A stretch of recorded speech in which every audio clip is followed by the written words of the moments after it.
Uyu munsi rero, uyu munsi wowe wumvishe iyi video ni igitangaza ubonye cyangwa se ni amahirwe ubonye yo kumva iri jambo rivuga ngo uyu munsi shitani n'Imana biri kukurwanira. Shitani n'Imana impamvu bikurwanira, ugize amahirwe ugiye kumva ibintu bigiye kugufasha. Ese wareka ibyo bintu bibi wari urimo ute? Ese iyo karande yawe yakugose wayikuye hehe uyu munsi ko aricyo gihe kigeze ngo uyivemo?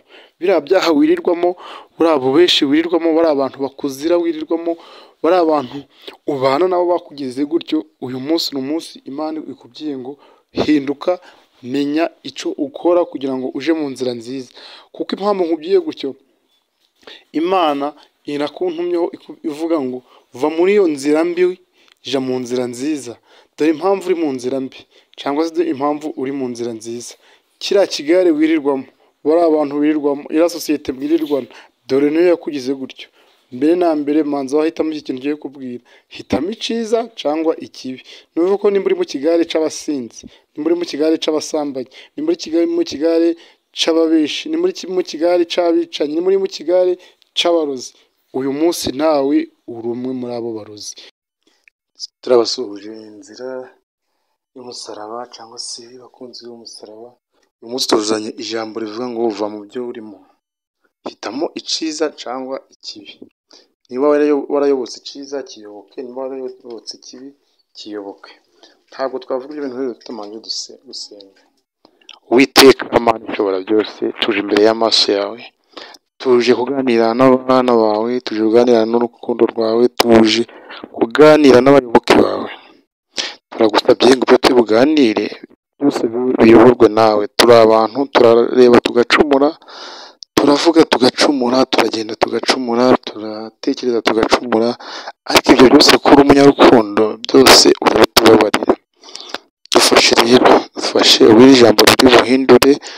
Ni amahirwe n'uwo rirafasha rikamugeraho rimukomeretsa nawe, ni amahirwe. tuba tuje iwawe kugira ngo tuganire n'abantu badafite umwanya wo kuganira, nangwa se bataja mu rusengero babe bakebuka nangwa se bayoboke inzira yawe.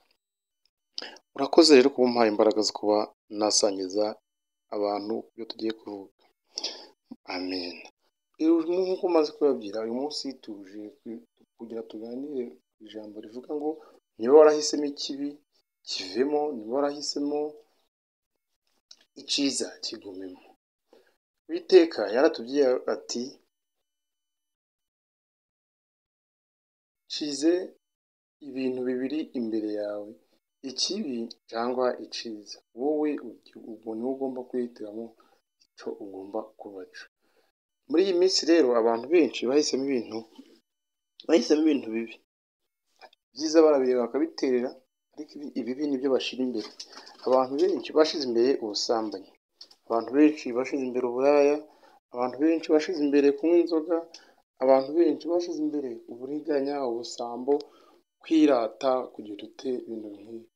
Nyamara Uwiteka aravuze ngo mbashyize ikibi n'icyiza imbere, wowe niwe ugomba guhitamo.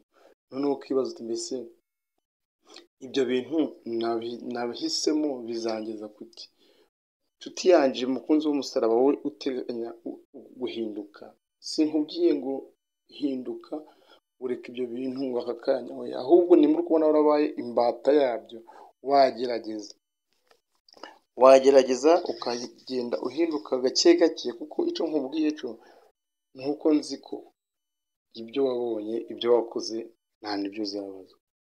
Barakubwiye ngo Uwiteka yaravuze ngo nshyize icyiza imbere yawe, nshyize n'ikibi imbere yawe.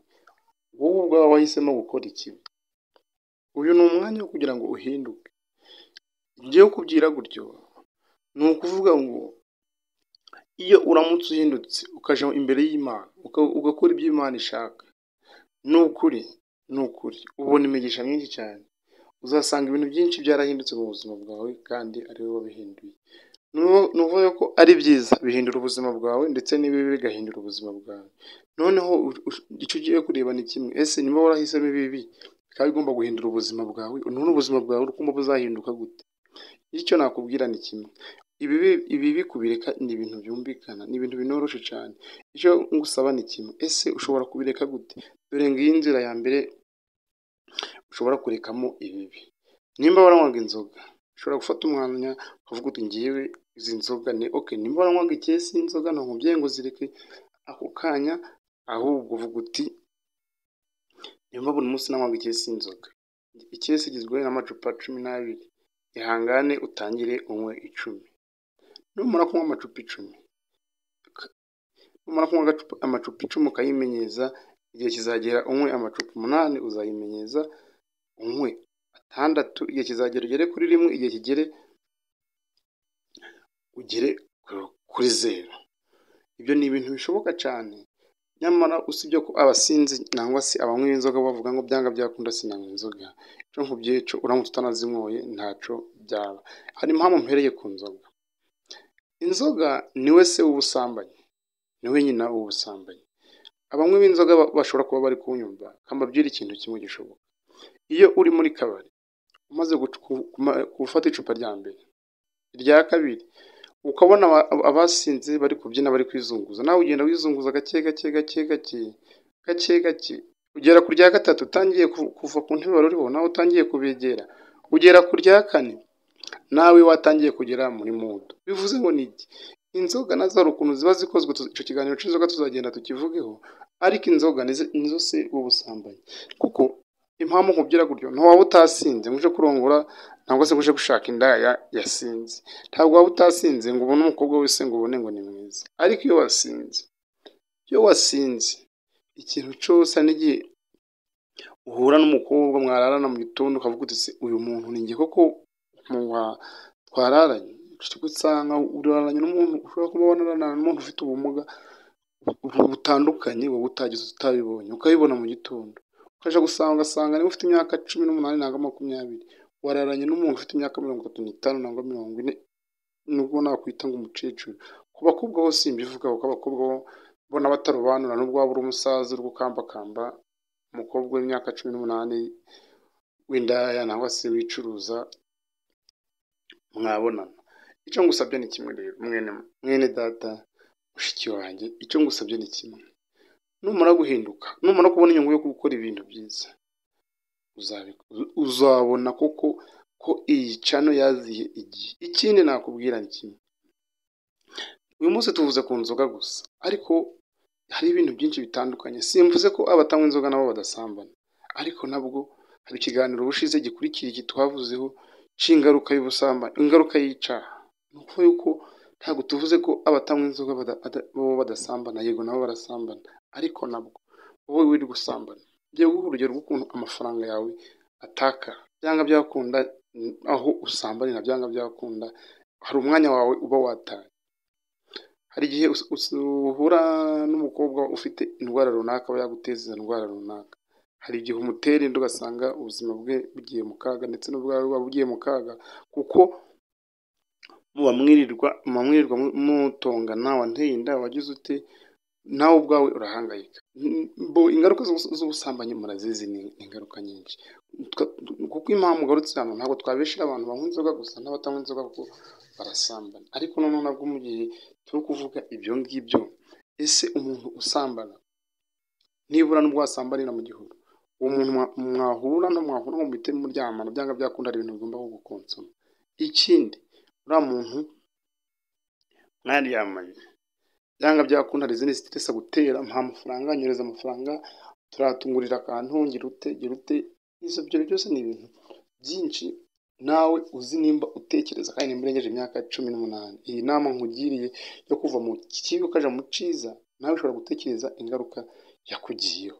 Icyo ngusaba rero ni ikihe mugenzi wanje, inshuti y'umusaraba, mukunzi w'icana, ni ukuvuga ko icyo uhisemo mu buzima bwawe nicyo cyo kugiraho ingaruka. Byanga byakunda rero hari ingamba ugomba gufata. Kwakira Yesu nk'umwami n'umukiza byagufasha.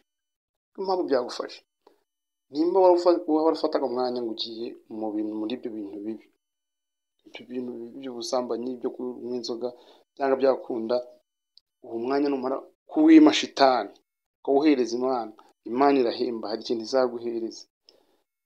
Imana irahemba, hari ikintu izaguhereza. Nimara kukiguhereza, uzabona akamaro karuta ka kandi wirirwa uri kuja gutanga muri ibyo bintu. Impamvu rega mbabwira ibi bintu ni uko ibyo bintu bibi byose nta gikorerwa ahantu hagufitiye inyungu, hose ni ahantu hagukonsoma. Hari umupasiteri wavuze ati usiga iwawe amashuka, pasiteri Rutayisire aba mu Muzantwara, usiga iwawe amashuka meza ukajya kuryama mu mashuka yihanagujwe n'ingegera n'ibiki agenda bihanaguza muri shambure muzi ibintu biberamo. Washisize iwawe igitanda cyiza, wasize iwawe amashuka nubwo yaba atari meza ariko nayawe arimo umubiri, arimo ubuhumuro bw'umubiri wawe, ugiye kuryama amashuka adafuze, yarayemo abantu batandukanye, ari kugenda asimburanywa n'abantu batandukanye. Nshuti yanjye, sinzi uko wumva iki kiganiro, sinzi uko wumva kiri kuguhindura, ariko twe twahindutswe, duhinduwe n'Uwiteka, twagiriwe ubuntu. Twebwe guhinduka kwanjye nzabibabwira, twahinduwe n'ibiganiro nagiye tumva kuri YouTube. YouTube ni umuyoboro mwiza ushobora kuba waguhindura, ushobora guhindurira mu bintu byiza, ushobora guhindura mu bintu bibi, kuko umwuka wahisemo ngo ukuyobore niwo ugomba kujyana nawe. Nimba narahinduwe na YouTube, ntabwo nahinduwe na porunogarafi. Urebye porunogarafi kuri YouTube wahinduka indaya, urebye uramutse uri umukinnyi ubaza urumva urubuga rw'imikino. Niyo mpamvu navuze nti YouTube yanjye singomba gushiraho ibyo gutukana, singomba gushiraho icyaha, ugomba gushiraho ibintu by'Imana, kuko nimba narahindutse, uwampinduye yakoreye Imana. Nawe nimba wumvise kino kiganiro ukavuga uti nanjye agiye gushaka ukuntu nahinduka, nanjye Uwiteka ampe umugisha, ariko cyane cyane aduhane umugisha. Rero kera iyo wamaraga kumva ijambo ry'Imana bakakubwira ngo mbese usigaranye iki, mu ncamake nakubwiye ngo iki kiganiro cyane gishingiye kuvuga ngo hari inzira ebyiri, hari inzira mbi, hari n'inzira nziza, hari inzira yo kurimbuka, hari n'inzira yo gukiranuka. Ni ukuvuga ko rero icyo usabwa ni ikihe? Hitamo inzira imwe ukwiye kunyura. Baravuga ngo wikiza abami babiri. Icyo ngusabye ni kimwe rero, nuhitamo inzira nziza uzahura n'ibintu byiza, nuhitamo inzira mbi uzahura n'ibintu bibi. Twongere dusenge dushimira Imana ko iduhaye uyu mwanya, kuko ni ibintu biba bigoranye kugira umuntu abone umwanya wo kuvuga ku Mana, yarangiza akabibwira abantu batandukanye. Tukiri aho ibyo bari abantu mwirirwa mukorana ibintu bibi, hari ingaruka yabyo. Ushobora kugira ngo hari abantu bashobora sinzi ko nimba nabyita ngo ni abantu bashobora gutera umwaka, ariko bari abantu mukorana ibintu bibi, cyangwa se inkomoko y'icyo kintu kibi ukora. Nayo nshuti yanjye, inshuti y'umusaraba, ushobora kubwira uko bimeze ukacihorera uti ni ikihe? Biriya bintu bibi byose bikorerwa mu kigare. Inzira wahisemo rero bivuze ko wayihisemo bitewe n'abantu mujana, ikigare ubamo, kominote ubamo, sosiyete ubamo, akazi ukora, abo mukorana bari abantu nibo bakugize uko uri. Niba utabyumvishe neza, menya ngo nimba ubana n'umusambo ntiwareka kuba umusambo, nimba ubana n'indaya ntiwareka kuba indaya, nimba ubana n'abicanyi ntiwareka kuba abicanyi, nimba ubana n'abatezi bakacu ntiwareka kuba abicanyi, nimba ubana n'abantu basenga ntiwareka gusenga, nimba ubana n'abantu bakunda Imana ntiwareka gukunda Imana, nimba ubana n'abantu banga icyaha ntiwareka kwanga icyaha. Turabakunda rero, ibiganiro byacu nakagaruka, turabakunda. Utarakora subscribe kuri iyi channel, ni umwanya w'ingogera kuri subscribe kugira ngo tubane tugenda twungurana inama mu bijanye n'inama, tugenda twungurana inama mbese izi sosiyete tubamo twazitwaramo gute kugira ngo zitatwifekita kugira mu byo zigenda zikora. Ni ukuri turabakunda, muri ab'agaciro kuri twebwe. Utarakora subscribe rero nahawe kugira ngo dukomeze twibanire. Nawe wakoze subscribe turagushimye ku nkunga waduhaye. Imana ibahe umugisha. Ciao ciao.